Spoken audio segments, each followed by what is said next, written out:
Hello दोस्तों, अस्सलाम वालेकुम नाजरीन। आज फिर आपको पेंस वॉइस ऑफ पेंस के प्रोग्राम के साथ खुशामदीद। आज का हमारा वॉइस ऑफ पेंस का प्रोग्राम में हमारे गेस्ट हैं डनीडन के काउंसलर स्टीव वॉकर। चलें आज डनीडन के काउंसलर स्टीव वॉकर को खुशामदीद कहते हैं। Hello Steve, how are you? Yeah, kia ora, Rizwan. Very well, thank you very much. Thank you, Steve, for taking some time out for this program. And this our program we present just to connect, kind of making a bridge between the policymaker and with the wider community. And I appreciate for your time. Thank you. So let us talk from the first question. Tell us about your life story and how did you end up being a Dunedin City Councillor, and particularly talk about on the reason to come into a public office. Yes, straightforward question. Kia ora koutou everyone, and assalamu alaikum, and belated happy Pakistan Day, I think, for the 23rd. And also, I just want to say apologies for the New Zealand women beating the Pakistani women yesterday at the cricket. I have no control over that. And it's always curious being asked to tell your life story in a very short time. So I'll give you a fairly potted version, and it's quite an interesting potted version. I was actually born in Singapore to a Scottish father and Italian mother, and I first went to school when I was 5 in Hong Kong.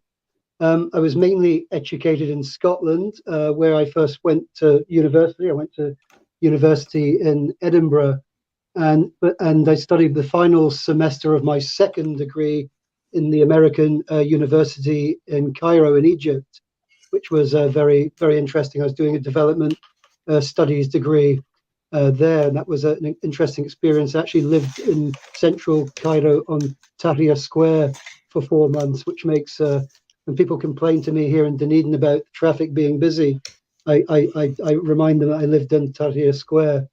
I've been married for 20 years to a beautiful lady from Los Angeles, California, who I met in Pakistan back in 2001. I've traveled to over 100 countries worldwide in my life. And although I'm originally from the UK, I only actually hold one passport now, and proudly a passport for Aotearoa, New Zealand, which is probably a very popular passport to have now, considering the geopolitical tensions in the world. I think you asked me about becoming a Dunedin City Councillor. Is that right?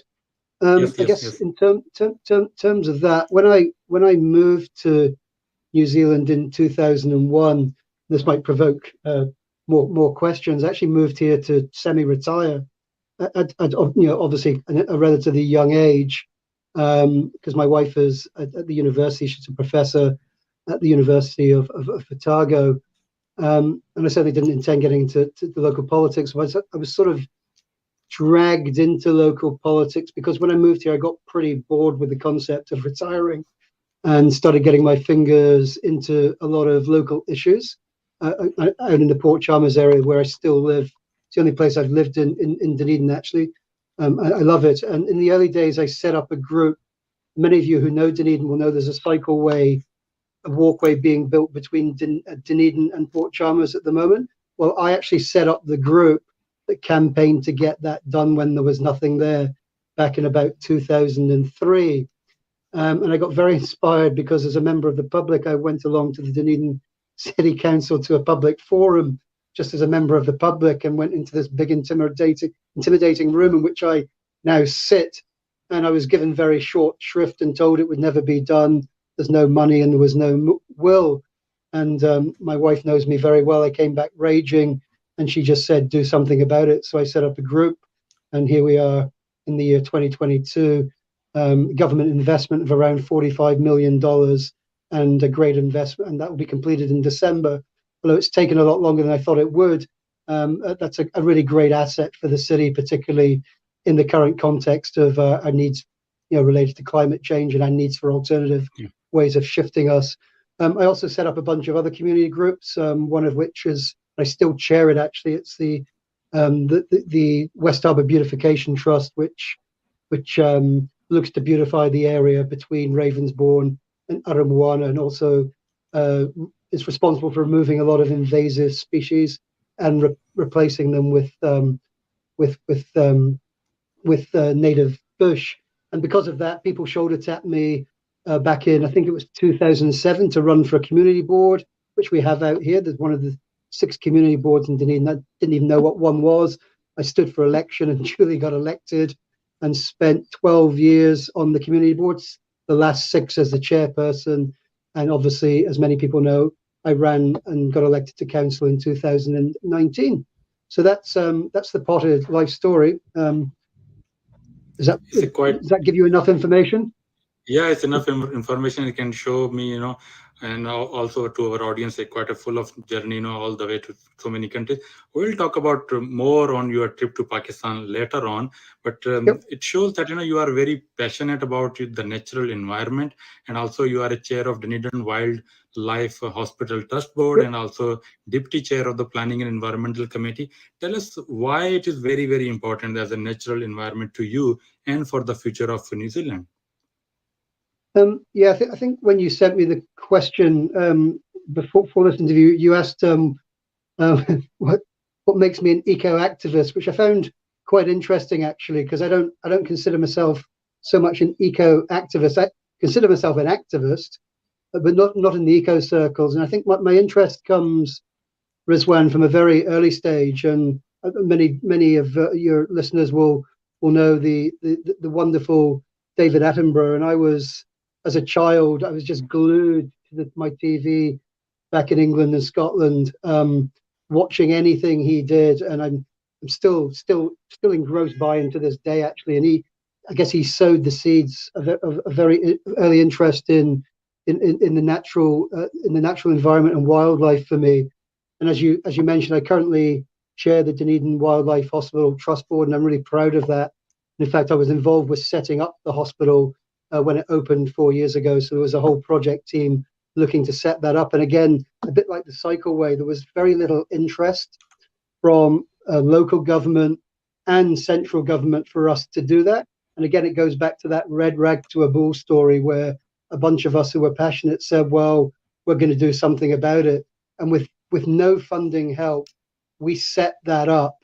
And it was really, really hard work. It was the hardest thing I've ever done. And I don't think anybody in this city now would imagine Dunedin, the wildlife capital of New Zealand, without the wildlife hospital. And I think it's really, it can be proud of itself, because it's done such incredible work in improving to not only local and central government, and actually off these shores abroad, what you can do to protect what we do have in New Zealand, which is some of the rarest species in the world. And I don't know if many people know, but in year 2, we got approached by Natural History New Zealand, and it was the hospital was turned into a 6-part TV show. So that's where we came from, being told we couldn't do it, to us now being recognised internationally as an amazing facility. So I'm extremely proud to be of that. Yeah, and also I'm really passionate about our native fauna as well. The bush we have here is exceptional, and I think we always haven't been great at protecting it, but I think in the last 10, 15 years, we're making a much better job around that. And I've already mentioned the fact that I'm involved with the West Harbour Beautification Trust, and I'm involved with a number of other trusts as well, which have an environmental protection bent to them. So yeah, and I also chair the Te Aotearoa Partnership, which is the partnership that gives governance effect to the environment strategy at council. And you mentioned the Planning Environment Committee. So my passion is acute when it comes to the environment. I'm noisy about it. I'm not a great fan of getting things done by banging tables and shouting loudly, but when it comes to the environment, I am. And I'm glad this current government has given great effect, and or it has a greater understanding of the well-being values that accrue to having good environmental outcomes. It's just not the outcomes for the animals and the trees. It's actually the outcomes for all of us.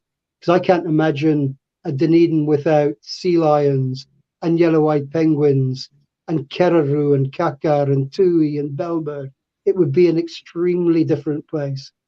Yeah. No doubt about, you talk about Sir David Attenborough. So this is the man, he inspired so many people, from his 5 to 6 decades of work. So no doubt, the recent, whatever in the future generation, in the young generation, we see all the campaign. Definitely, there is a key role of this great person as well. And I hope that, overall, before coming to this program, we were talking about the awareness level in the New Zealand regarding the natural environment is particularly very high if you compare with the other countries. Yeah. So we talk about the climate change. In 2019, the Dunedin Council declared climate emergency and set a goal for making the city carbon neutral by 2030. Where we are at the moment? It's been only 3 years, but do you think this is achievable or a very long shot?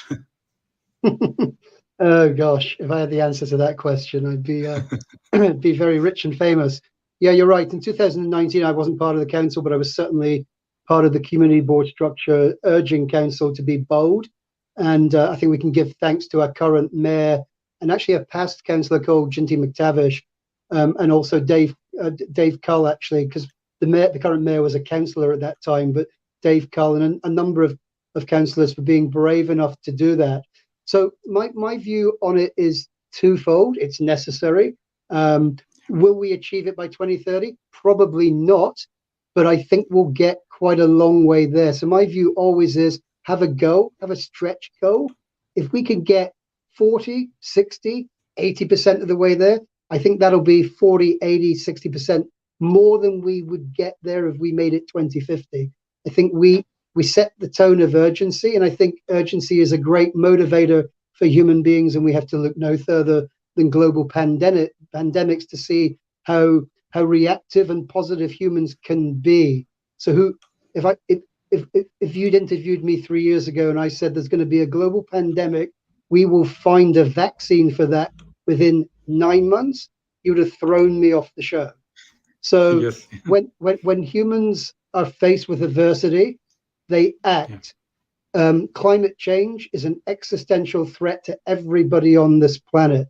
I mean, we have the Ukraine crisis at the moment. We have the potential of a third world war. Hopefully that doesn't happen. But beyond that and beyond the pandemic, we have to face the fact that the way we live on this planet is going to change.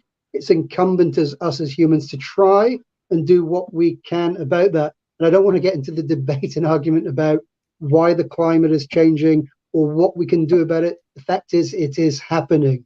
And so part of our 2030 carbon zero goals are around, obviously, building in resilience for the future. So that's things like changing the way we build, where we build, that very difficult conversation that many governments in the world are having to face about asking communities to move from where they live. Yes. And if we go to a part of the world close to Pakistan, in Bangladesh, I mean, it lies so low, and we're talking tens of millions of people who will have to shift from the Ganges Delta because they live in an area of the world that is not sustainable. Thankfully, in New Zealand, those numbers are not so critical, but they are actually for Dunedin. So one of our biggest settlements sits relatively precariously at a low level. So I think it's incumbent on us to be ahead of the game. And I recently completed St Kilda St Clair Coastal Plan as part of that is really ahead of the game, and it's being used now by other councils as a template of what councils should do. And that consultation process actually won international awards. So I'm not blowing the trumpet of council because there's lots we could do better. But I think in the climate and a zero carbon space, we're doing really well. And I think that's proven by the fact that we've brought on board some councillors who come from a political side of the equation who normally wouldn't agree with that, but they do now. And I think in the future, Dunedin will be looked at as an exemplar of what we do policy-wise.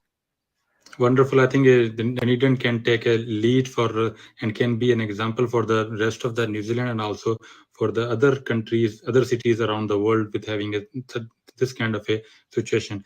And my personal view is, there is a kind of there should be no debate after having so many so many, eye-opening reports from IPCC regarding the climate change. And that's why we are having, and I really like your comment, regardless if we achieve the 100% 2030, whatever the mileage we cover, it's kind of an achievement for us. And we know that, New Zealand's target is by 2050, and very ambitious target for Dunedin Council. And hopefully it will achieve whatever, and they can. Yeah, and I just want to add as well, as a city councillor, I have this conversation many times with my elected peers, and I think it's incumbent on us as councillors to walk the talk, and I try to do that. So I don't know if people saw the feature in the ODT last year when I was featured. Me and my wife put out, I hope you're ready for this, we put out 1 black bag a year for collection. So 1 bag of rubbish we create. Also, I pretty much cycle every day from Port Chalmers, 15 kilometers, to the DCC and back. So I currently cycle over 6,000 kilometers a year on my bike. Wonderful. And I'm very proud of the fact that I haven't put petrol in my car since January the 6th, which is quite useful in the current context related to petrol prices. So I do try to walk the talk.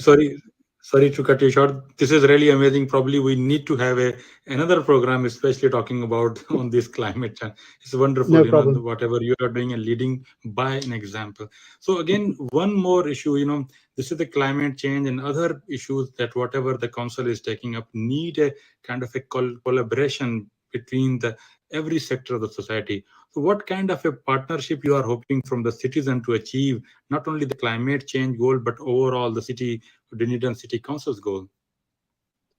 And you just mean in terms of partnerships? Well, I mean, the crucial partnership on climate change is absolutely central government. The financial numbers in terms of the resilience. So can you imagine, for example, if you were to ask the 250 people who live in Aramoana, which is a possibility, that they have to move, the cost of buying out those people and relocating them would run into the hundreds and hundreds and hundreds of millions. And if you times that throughout New Zealand, those numbers are humongous. And I think Grant Robertson in the last budget, or 2 budgets ago, has indicated already will be starting sort of an equivalent of a super fund. It will be a pot of money simply to finance the adaptation part of climate change. In terms of the public, I mean, if you look at Dunedin particularly, I mean, we have the advantage of having a very large student population, and whether we like it or not, students are pretty passionate about climate change. You see that in the voting figures. Anyone sort of older than me, which is strange, seems to have that attitude of as we're approaching the end of not caring so much. But students and young people have a vested interest in doing something about it. And I don't have to remind anybody, we've had schools throughout Dunedin marching on the streets. In fact, the biggest march we've had in Dunedin in recent years was the March for Climate Change. You have advocates like Greta Thunberg, who's now an international star at the age of whatever she is. So in terms of getting the buy-in, not a problem. I think the most difficult buy-in we'll get is the fact that for most of us, climate change isn't like a pandemic. It isn't knocking on a door saying, you're going to catch me.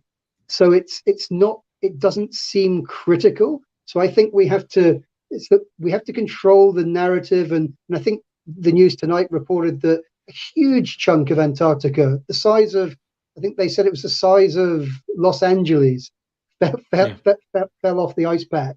So yes. And what we don't want to be in is a situation where water's lapping up around our doors, because that'll be too late to do anything about it. So getting the buy-in is not a problem, but it's getting the buy-in from the people who have power, who are unfortunately older people like me, who have the ability to do something. Although I will give credit, and it's not often I give credit to governments, to this government for really front-footing climate change, because it's not really been the remit of a Labour Party in the past. But I think they have realised something has to be done. We've seen what's happened just up in Tairāwhiti at the moment with Kiri Allen and the Prime Minister there today. I mean, a lot of people say, what's that got to do with climate change? It's got everything to do with climate change. And I don't think it's any surprise to anyone or any secret to anyone that the incidents of flooding and winds and fires are just increasing year on year exponentially. So it's only going one way. I don't think I answered your question really well, but Yeah. So you covered some overall, and also the intensity and the frequency of disasters are also increasing. So let's come back to the Dunedin city. So where do you see that Dunedin as a city within 5 to 10 years in the future? So what is your view about the city and how it is aligned with the people's requirement and their also their future plans? Well, I mean, the city is growing. I mean, I don't know how many. I mean, it depends how long you've lived in Dunedin. I've been here. I'm a good snapshot of Dunedin. I came here 21 years ago, and to be honest, I didn't particularly like it when I came to Dunedin. Shouldn't probably admit that, but I came because of my wife's job. But Dunedin is growing exponentially. I mean, it's increasing in numbers. It's increasing in vibrancy. I mean, when I moved here, I struggled to get a coffee and something good to eat. But now, we're a grown-up city, and the hospital build is coming. It's going to be massive, and the hospital will be front and center of everything that occurs in the next 15, 20 years. It's going to be a long build. So that alone is a boost for the city. Despite the government figures of a $1.5 billion investment, we're looking at it'll be the time it's built. It'll be $2.5 billion investment into the city. And remembering this is the largest infrastructural build in New Zealand history, and that's coming to our wee town. So that's fantastic, and the opportunities that will leverage off of that, whether that's in high tech medical applications from the university, anything that accrues from us, thankfully in this small town, having one of the most advanced technologically advanced medical facilities in the Southern Hemisphere, you can only imagine the opportunities. The boring political stuff. I mean, in the recent 10-year plan we had at council, this council decided to invest the highest amount of money ever in the city, so $1.5 billion over 10 years. A lot of that is going to infrastructure, and I was one of the councillors, along with a bunch of others, to be fair, who made the long overdue decision to start doing something about the politically unsexy stuff, the pipes under the ground, because that's the easiest thing when you're a politician. It's the most expensive thing to do, but it's the thing that's least likely to get you voted in. So building funky parks and all those great things gets you voted in. Repairing the pipes that do really important stuff doesn't. So some of our pipes under the ground are 120 years old. So we've invested massively in that. And above and beyond that, we've done some funky stuff as well. We've invested heavily in trying to adhere to our 2030 carbon zero goals around transport. So things like park and ride, bus lanes, the bypass that will go down the front to try and take some of those trucks off of the highway. We've invested in a South Dunedin library, a swimming pool in Mosgiel, lots of business as normal stuff, destination playgrounds. I mean, the list is extensive. Yeah.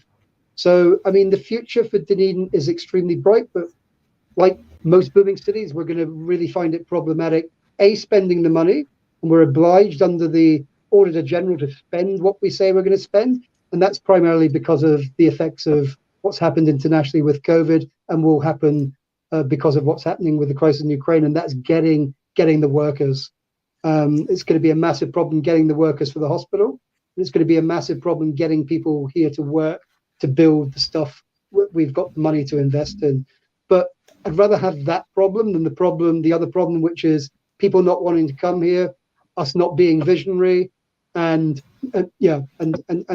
people being unemployed. So we have a good problem, and it's how we manage that problem. And I'm fairly confident with the operational staff we have at the DCC, and that's from Sandy Graham, the CEO, down, that we'll face that challenge, and we'll win that challenge.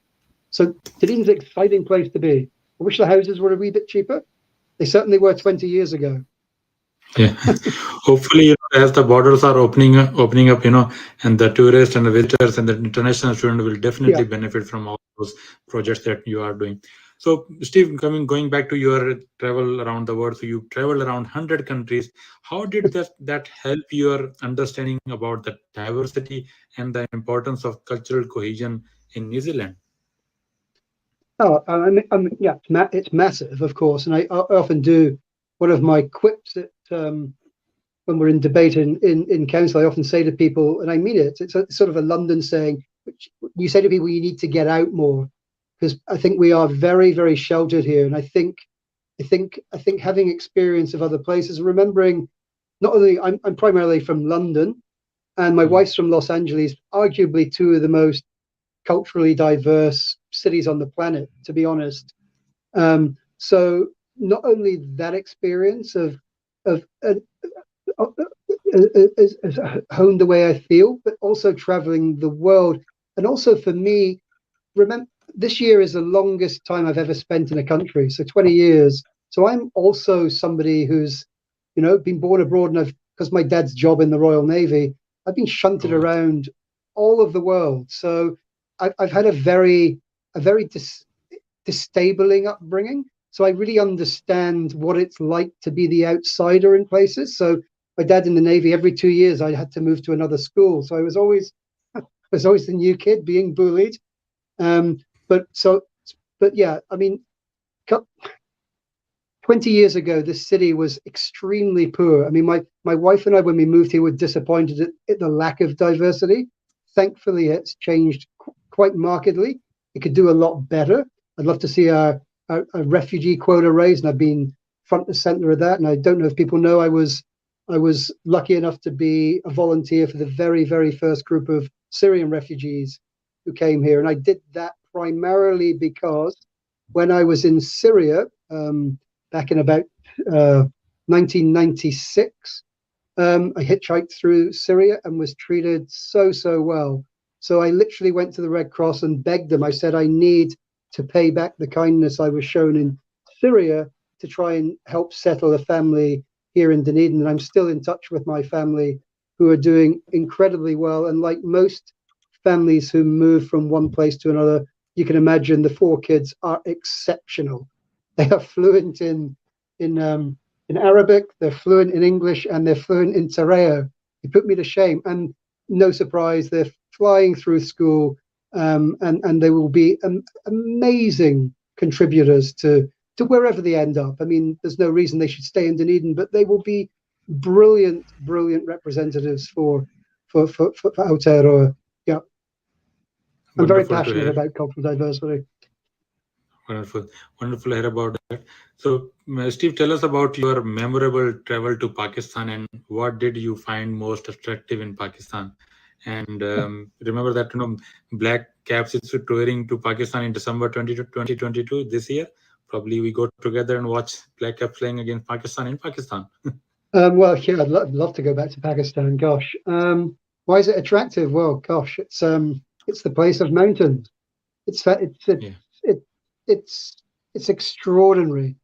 I mean, I've been to 100 countries in my life, and I don't say this because I'm on here, because I've said it to you guys before, and because I get asked all the time, what's your favorite country? It's absolutely Pakistan. Yeah, and yeah, I came into Pakistan from Xinjiang province in Western China, so I had the pleasure of standing on the back of a lorry going over the Karakoram highway, and literally I was in tears. My mouth was wide open as you eye up the green fields and the 8,000-meter peaks. And people don't know this: the fruit falling off the trees, the glaciers. We talk about glaciers in New Zealand, but nothing here. Nothing.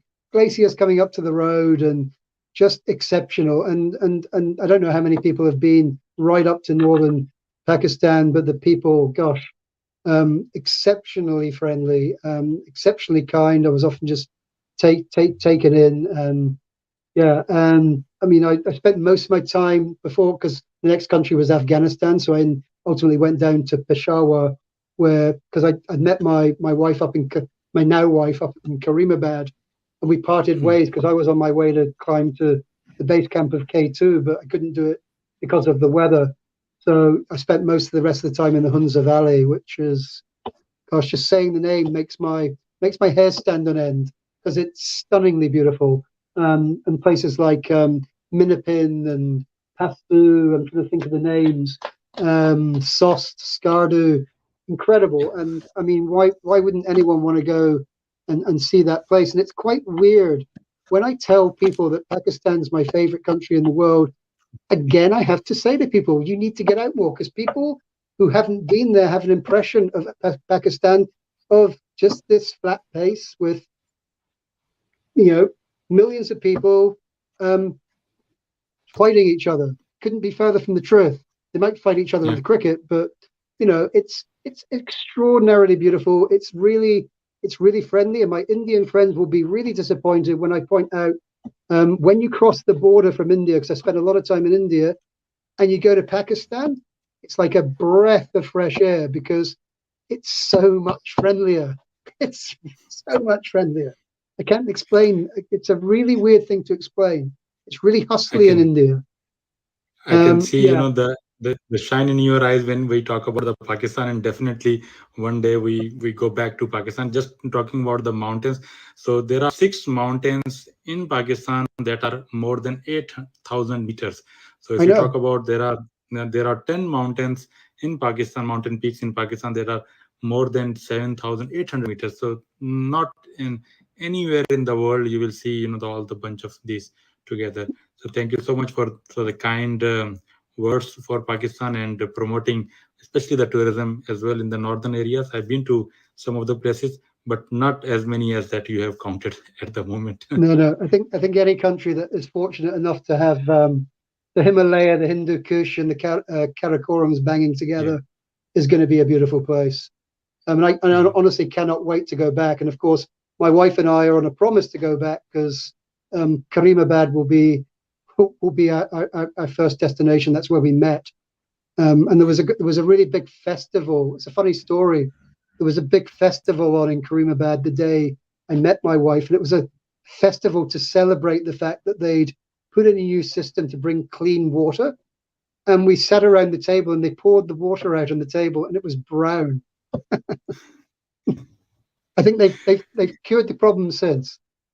Yeah, so Karimabad is one of the district in northern areas in the Gilgit. So one of the highest literacy rate in Pakistan, around 99%. So it's wonderful people and highly educated, and their arts, especially the women work, is amazing. So kind of all the other areas of Pakistan can look into it, how the way they are developing their community. So what do you think? We are towards the ending of our program. Do you give any message to all of our young people who want to come into the public service and want to work for the environment just like you? Any message from you? Well, public service separately. So politics, I'd advise cautiously if you want to get into local politics. And if you are going to do that, I try and do it the way I maybe did it. Start maybe with a community board if you live in an area first, but be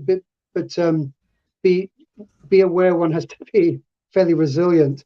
But in terms of getting involved in any groups, I mean, I think pretty much most groups, all the groups I'm involved with they're all charitable trusts, and they're always on the lookout for people to help. And I mean, if anybody's listening today and they're in any way interested, you've got my email, please pass it on, and I could point people in any direction for anything they're interested in. So I also sit on the Keep Dunedin Beautiful committee as a council representative, and I've been on that for a long time as well.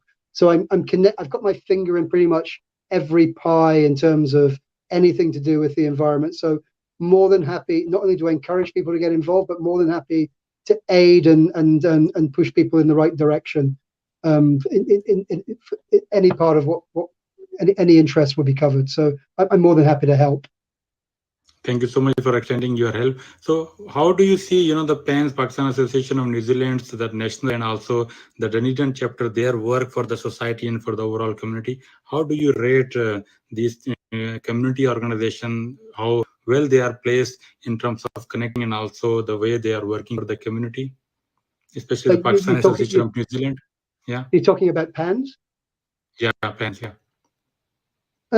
Yeah, I mean, I'm not overly sure about this one, and perhaps you're probably in a better position to tell me. But I mean, just reaching out to anyone and everyone. I mean, you guys reached out to me, and a few years ago, and I got invited to an event at the railway station, which I really enjoyed. And I think, I mean, Dunedin is it is a city of connections. I think in New Zealand, connections are important, but I think more so in Dunedin because of its size. And I can certainly say from my experience of getting cycleways and getting wildlife hospitals, without building those connections, nothing was ever going to happen. And I guess I mentioned earlier about banging your fist on a table angrily and shouting. That definitely doesn't work in this city. And I did that in the early days because it does work in the UK, but it doesn't work here. So making connections is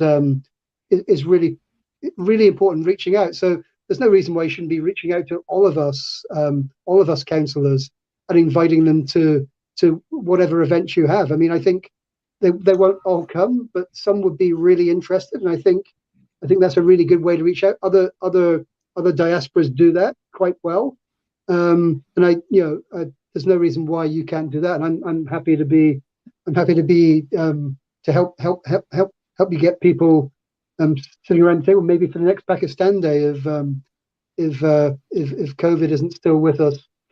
Yep. Definitely.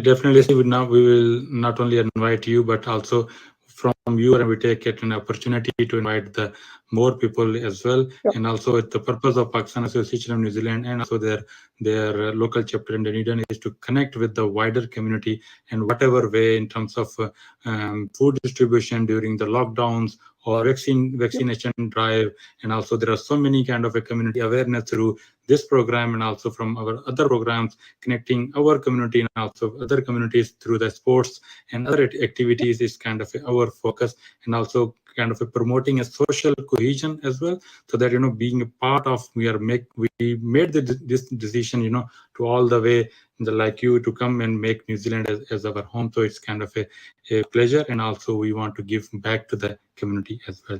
Thank you, Steve. It was wonderful talking to you, and I hope very soon we will invite you again, and especially passionately I want to talk about more on the climate initiatives that you are personally doing and your council and your other organizations are doing. Thank you so much, and it was wonderful talking to you, and on behalf of PANZ and our president Naveed Hamid, I thank you so much. And thank you Rizwan. I really enjoyed it and look forward to doing it again sometime. Thank you. Thank you. Kia ora. तो नाज़रीन, ये आज के हमारे guest थे counsellor Steve walker, जिन्होंने अपने पाकिस्तान के दौरे के बारे में हमें बहुत ही पैशनेट होकर हमें बताया। जब वो पाकिस्तान के दौरे के बारे में बता रहे थे, वो माउंटेन्स जो पाकिस्तान का एक असासा है, पाकिस्तान की दुनिया भर में पहचान है, वो ग्लेशियर जो हमारे नॉर्दर्न एरियाज में वो गिलगित और नारायण कागान और स्कर्दू के एरियाज के बारे में बता रहे थे, तो वो बहुत ज़्यादा पैशनेट थे। तो इसी तरह हमें पाकिस्तान को हर अपने प्लेटफॉर्म पे प्रमोट करना चाहिए। पाकिस्तान एक दुनिया का उन वाहिद ममालिक में शामिल है जहां पे एक ही वक्त में टेम्परेचर -40 से लेकर +40 तक हो सकता है। तो वो जो हमारे जो दूसरे ममालिक से जो हमारे लोग आते हैं पाकिस्तान को विजिट करने के लिए, तो वो इस तरह के ही जज्बात पाकिस्तान से लेके जाते हैं। पाकिस्तान की मेहमान नवाजी, पाकिस्तान के नेचुरल एनवायरनमेंट और दूसरी बहुत ही चीजें लेके जाते हैं। तो बहुत शुक्रिया आज का प्रोग्राम देखने के लिए, and please join us for the next programme next week as well. Thank you so much. Thank you.